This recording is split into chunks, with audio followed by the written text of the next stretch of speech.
Bonjour à toutes et à tous. Jeudi, c'est le prix Marcel Laurent. J'ai envie de dire le convoité prix Marcel Laurent qui servira de support au quintet à Vincennes. Vous allez voir, parmi les 15 concurrents en lice qui en découdront sur le parcours de vitesse des 2100 mètres de la grande piste, certains pourraient se retrouver au départ du prochain prix d'Amérique. C'est dire la qualité du lot. Vous allez voir, on va pouvoir dégager 4-5 bases, somme toute solides dans cette épreuve. J'ai envie de dire que les meilleurs, les favoris, devraient pleinement tenir le rang. Et d'un autre côté, on peut raisonnablement écarter 4, voire 5 chevaux, ce qui va permettre de resserrer un peu les taux et de réduire le nombre de probabilités. Du coup, en théorie, on ne devrait pas s'attendre à des rapports mirobolants, sauf cataclysme, bien évidemment, car une course reste une course. Allez, juste pour teaser encore cette épreuve, pour dire combien c'est une épreuve prisée du calendrier pour les 4 et 5 ans, sachez que cette épreuve a été remportée l'année dernière par une certaine Ampiamaï DSM, l'an passé par le champion, le crack FaceTime Bourbon, ou encore Vivido Ice, ou encore Delia Dupomereux. Que du beau monde à l'arrivée. Allez, je vous invite à brosser le tableau des partants avec moi pour découvrir les forces en présence. Alors, tout en haut du tableau des partants, c'est du lourd, du très lourd. On commence par Ida Otillard, le numéro 1. C'est un champion, il n'est plus à présenter. Hein. Il fait partie des ténors de sa génération, si ce n'est peut-être le meilleur 4 ans de sa promotion. Hein. Il est passé, c'est vrai, à côté, malheureusement, il n'a pas été chanceux dans le critérium des 4 ans remporté par Italiano Vero. Et c'est vrai qu'il a quand même répondu présent dernièrement dans le Grand Prix du Sud-Ouest en rassurant tout le monde, hein, en s'imposant facilement. C'est vrai que l'eau était peut-être un peu moins relevé de ce qu'il va affronter ce jeudi. Pour moi, c'est un candidat au succès, c'est une base incontournable. Le numéro 2, Inès Deriou, elle a terminé deuxième d'intuition sous la selle dans le prix des élites au mois de septembre. C'est une championne sous la selle, mais en revanche, à l'attelé, elle ne possède pas les mêmes références, elle n'a pas le même potentiel, et j'ai préféré l'écarter en vue, et c'est préférable de la regarder courir en vue de prochaines courses dans sa spécialité de prédilection. Le numéro 3, Ideal Blinieri, il fait partie des bons de sa génération, il avait battu Italiano Vero il y a un an à Vincennes. Il effectue une rentrée en étant directement en déféré des postérieurs. Pourquoi pas en bout de piste, hein, pour une petite place, car il est bien placé avec le numéro 3. Le numéro 4, Happy Valley, elle aussi, c'est une championne. Hein. Elle a terminé 3e du critérium des 5 ans. C'est une redoutable finisseuse et elle peut frapper un grand coup. Le numéro 5, Onek, c'est un champion. Hein. C'est le concurrent du lot qui possède les meilleurs titres. Il excelle sur le parcours et c'est un sérieux prétendant au succès. Le 6, Inoubliable, elle vient de terminer 3e du Grand Prix de l'UET, elle aussi, elle sait finir ses courses, elle peut prendre une place. Le numéro 7, Anna Desbols, elle vient d'effectuer des débuts convaincants, hein, sous la selle en s'imposant des dépens d'Happy Valley, hein, qui vient de répéter dernièrement en s'imposant sous la selle dans le prix Xavier de Saint-Palais. Hein. Pour son retour à l'attelé, Anna Desbols est capable de jouer un bon rôle. Hein. Je crois capable de venir, pourquoi pas, prendre une 5e place. Hein. Le numéro 8, Call Me The Breeze, il n'a pas été chanceux lors de ses deux dernières sorties, hein, que ce soit dans l'éliminatoire pour le Grand Prix de l'UET ou dernièrement à Trévise. Hein. Le numéro 8, c'est pas forcément ça, mais c'est un choix qui s'adapte un peu à tout, et je compte sur Andrea Gozzinati pour sortir ce piège du numéro 8, et je crois capable de jouer un rôle actif à l'arrivée et de faire oublier ses derniers échecs, malheureusement, où il a été vraiment malchanceux. Hein. Le numéro 9, Inma Rosa, elle a terminé 2e, hein, du critérium des 4 ans derrière Italiano Vero. Elle n'est pas forcément bien placée derrière les Autostart, mais avec le bon parcours, pourquoi pas, elle peut venir se placer, j'en fais pas une impossibilité, hein, même s'il s'agit d'une petite rentrée. Hein. Le numéro 10, Chandelle, Ferré est face à ce type d'opposition, je ne l'ai pas retenu. Le numéro 12, le 11, pardon, Bérénice B, hein, pour son retour à Vincennes, cette concurrente italienne s'attaque pour moi à forte partie. Je ne l'ai pas retenu. Le numéro 12, Key to the Bill, hein, il est en forme, c'est un concurrent d'origine germanique, il est en forme, et il a des moyens, il monte de plusieurs étages pour son retour en France. Il tentera de surprendre. Le numéro 13, Héros d'Armes, hein, j'ai bien de connaître il a connu sa première consécration classique il n'y a pas si longtemps que ça, c'est dans le championnat européen des 5 ans, aux dépens d'Onek. Hein. Je crois capable de pouvoir lutter une nouvelle fois pour la victoire. Dernièrement, il n'a pas été chanceux, il a gagné facilement, hein, dans le prix 23e, mais il a été disqualifié après enquête. Mais je crois capable de pouvoir remettre les pendules à l'heure. Il fait partie des très très belles chances de cette épreuve. Hein. Le numéro 14, c'est également le compagnon d'entraînement de Héros d'Armes. Il a terminé 4e du championnat européen des 5 ans. Malheureusement, là, il restera Ferré, hein, face à ce type d'opposition. Ferré, c'est pas simple et je ne l'ai pas retenu. À l'instar de son autre compagnon d'entraînement, c'est le numéro 15, Crésus Di Poggio, qui manque encore des conditions et qui est Ferré. Hein.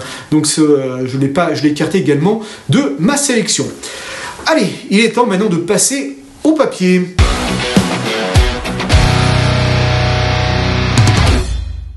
Alors tout en haut de ma sélection, j'ai passé le numéro 5, c'est Honeck. C'est le concurrent le plus titré du lot. C'est le seul du lot à avoir des références face aux meilleurs chevaux d'âge. Il a terminé 5e du prix d'Amérique l'hiver dernier, ce qui est pas rien. Il a battu un certain Gallius. Il s'est imposé face à un certain Gallius. C'était à Anguin dans le prix de Washington. Gallius qui n'est autre que le 2e du dernier prix d'Amérique. Et... à l'orée du Critérium des 5 ans disputé au mois de septembre dernier, il avait été imposé aux dépens d'Happy Valley ou encore Aerodarm.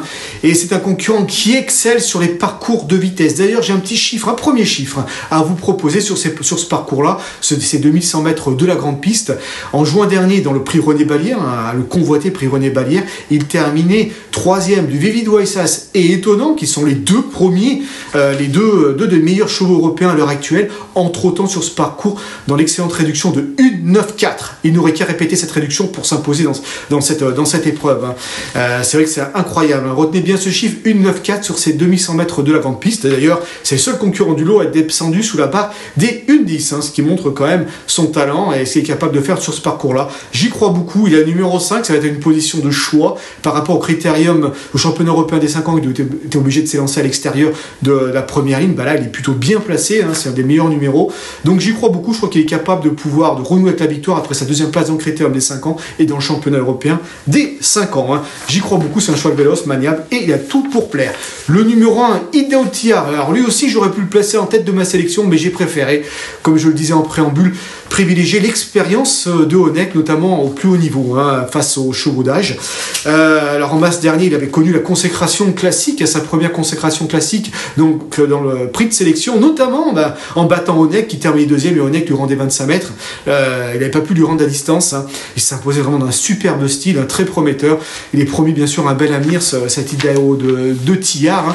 Il n'avait pas été chanceux dans le critérium des 4 ans, il était piégé dans une course statique, il s'est retrouvé loin, et il n'était peut-être pas non plus dans sa meilleure configuration au niveau de sa ferrure. Là, il revient déférer des postérieurs que sa meilleure configuration, et je crois capable de lutter activement pour la victoire. Il vient de rassurer pleinement, facilement même, dans le Grand Prix du Sud-Ouest. Il s'imposait vraiment comme à la parade, et j'y crois beaucoup. Donc, je vous invite vraiment à le retenir. Et d'ailleurs, pour appuyer encore plus sa candidature, sachez qu'il excelle sur les parcours de vitesse à Vincennes, que ce soit sur les 2100 mètres de la grande piste, 2175 mètres de la grande piste départ volté, ou 2100 mètres comme 2100 mètres des parallèles de l'autostart. Il a couru à 4 reprises pour 4 victoires. C'est incroyable. Donc j'ai envie de dire qu'il excelle sur les parcours de vitesse, et pour moi, j'en fais vraiment un candidat au succès. Donc vraiment, avec Honeck, je pense qu'on va assister à une belle lutte pour la victoire, à laquelle peut se mêler également le numéro 13, Aerodarm, qui n'est autre que le tombeur d'Honeck dans le championnat européen des 5 ans. D'ailleurs, je vous invite à voir sa course référence ce jour-là. Elle s'imposait vraiment facilement, facilement, à l'issue d'une très très belle lutte avec la manière. Après avoir patienté dans la seconde moitié du peloton, il a placé une grosse accélération à l'intersection des pistes pour passer en revue le peloton et se porter aux côtés de l'animateur Honeck. Et là, ces deux-là se sont livrés à une lutte à couteau tiré, dont est sorti vainqueur Aerodarm. Vraiment superbe ce jour-là pour décrocher sa première consécration classique. Il trottait 1,17 sur une piste pas forcément rapide, parce qu'il avait plu, et c'était tout simplement un super chrono, car je crois simplement sur ces 2100 mètres de la grande piste, quand ce championnat des Européens des 5 ans disputé à Vincennes, c'est le chrono le plus véloce, donc c'est quand même pas rien. J'y crois beaucoup une nouvelle fois pour ce jeudi, pardon. Et il faut pas le retenir sur la séance de disqualification, il s'est imposé vraiment facilement dans le prix Vantoyer réellement avant de disqualifier après enquête. Là, je pense qu'il est capable une nouvelle fois de lutter activement pour le succès. Alors c'est vrai qu'il s'élance de la seconde ligne avec le 13, mais c'est un cheval quand même qui aime bien venir de l'arrière, c'est pas un problème, et je crois capable de pouvoir une nouvelle fois jouer un tout premier rôle. Dans cette course référence, First Blood, malheureusement, pour moi qui n'a pas de chance dans cette épreuve, terminé 4e, il s'est subtilisé la 3e place tout à la fin. Et Happy Valley, la course s'était jouée dans le dernier tournant, elle avait terminé en roulé blonde d'accord à la 8e place, et je vous invite bien sûr à la reprendre activement. D'ailleurs, je l'ai placé très haut dans mon pronostic, je l'ai placé en 4e position, Happy Valley, et voilà, elle a terminé quand même 3e du critérium des 5 ans, ce qui n'est pas rien. Là, elle hérité du numéro 4, c'est une redoutable finisseuse, elle pourra se placer derrière les premiers, elle est vite bien placée et faire passer sa bonne pointe de vitesse finale à la fin. S'il y a du rythme, bien sûr, comme pour Hérodarme, ça va avantager ses excellents finisseurs. Moi, j'y crois beaucoup, il est capable de frapper un grand coup. Alors, j'aurais peut-être pas gagné, mais monter sur le podium, bien sûr, c'est une possibilité. Le podium est également envisageable pour Colby the Breeze. Malheureusement, il est passé à côté de son grand objectif, c'est-à-dire le Grand Prix de l'UET, parce qu'il n'a pas pu se qualifier, tout simplement parce qu'il a été disqualifié après enquête sur ses allures, après sa facile victoire dans son éliminatoire. C'était il y a quelques semaines de cela, malheureusement. Alors, il est parti ensuite à Trévise. Malheureusement, c'est mal passé. Le cheval, alors qu'il était en tête, il a trébuché vers la ligne d'en face, me semble-t-il, de mémoire. Donc, voilà, à reprendre également 2 coups de malchance. Moi, j'y crois beaucoup. Je crois qu'il est capable de pouvoir remettre... Alors, les penduleurs, pour gagner, ça va être un peu compliqué, mais pour monter sur le podium, c'est tout à fait possible. Sachez qu'il avait déjà terminé à Vincennes, 2e d'élite Beaufour, quand même, ce qui n'est pas rien. J'y crois beaucoup. C'est un 4 ans de qualité, à l'instar, et également d'Idaho Tia, face à leurs aînés. Ils ont leur carte, bien sûr, à jouer. Voilà mes 5 préférés. En 6e position, j'ai placé Inoubliable, qui n'est plus à présenter, mais terminé 3e du Grand Prix de l'UET. C'est une redoutable finisseuse, en passer à ton maximum, peut finir 5e de cette épreuve-là. Également, à l'instar d'Inma Rosa. Inma Rosa, malheureusement, comme je le disais en préambule, elle a tiré le numéro 9, mais si elle parvient à avoir le parcours idéal, elle est capable, bien sûr, de se placer dans ce quintet, à l'instar d'Ena Delmol, que j'ai placé en 8e position, le numéro 7, qui peut, de son retour à l'athlète, peut lui faire du bien après sa belle victoire sous la selle, j'y crois, pour être 5e. Voilà donc ma sélection. Allez, il est temps de récapituler maintenant justement ma sélection en 5 chevaux dans la rubrique Notre choix.